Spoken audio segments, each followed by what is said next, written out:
Welcome back. This is Lorena with Education Modified. This is a quick tutorial on how to get restarted with EdMod in Schoology. If you have the app already installed in your Schoology account, you can just go ahead and click on the app icon up here and click Education Modified. If you don't see it, you can go ahead and add it through the App Center by clicking the App Center and then going under Categories, clicking Special Education, and then installing the app through here. Since it's already installed in my computer, I'll just go ahead and click it here.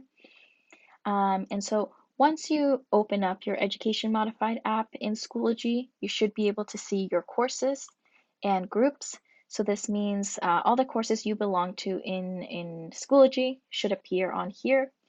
If you go ahead and click on one, you should be able to see all of the students that belong in this course.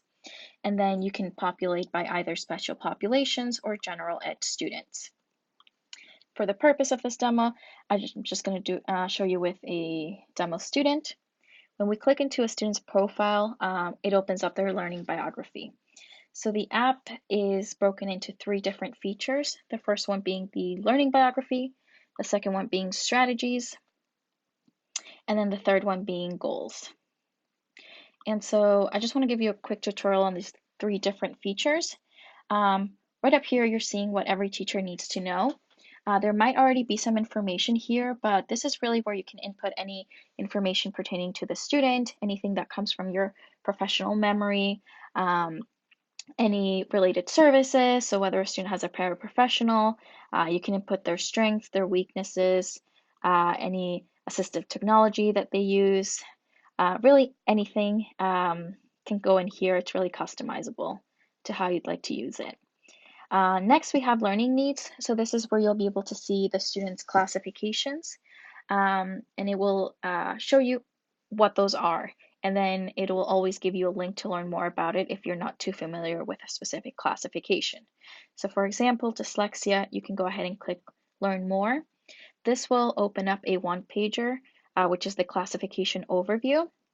That also gives you the DSM-5 details, what teachers should look for, what teachers can say to the student, as well as what those skill gaps are, and additional resources to learn more about this classification.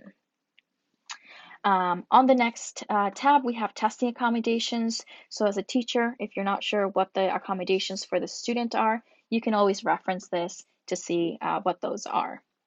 And then any documents pertaining to the student can be uploaded here. We do integrate with Google Docs, Microsoft OneDrive, as well as Dropbox.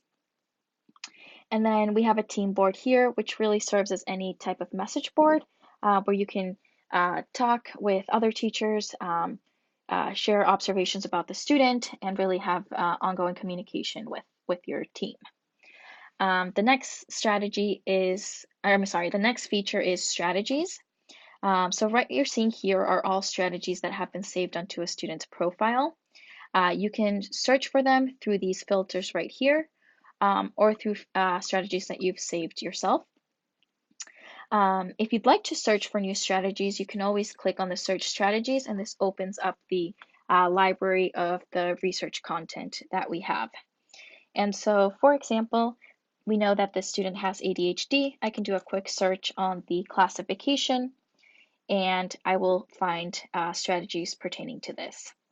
If I want to learn a little bit more about a strategy, I can always click on it, and it expands into this one pager, giving me implementation tips, additional tools, articles, videos, and research, as well as a summary and which student this is best for, what the desired results look like, and aligned standards. So if you're using standards, you can check here. If I want to save it, I'll just go ahead and click the student, and it has saved. And then lastly, I'm sorry, I also wanted to show you how you can also search for strategies through filters. So you can use these filters. If I'm a math teacher, I can go ahead and click math. And then if I want to search for, let's just say, strategies with geometry, I can use these filters to help narrow down my search.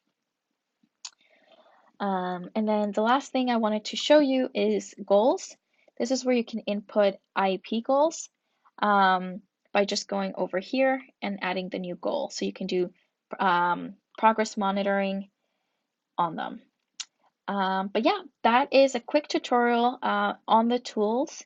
If you have specific questions about any of these features, you can reach out to me directly, or you can look through our Help Center with specific articles pertaining to the features. Thank you so much.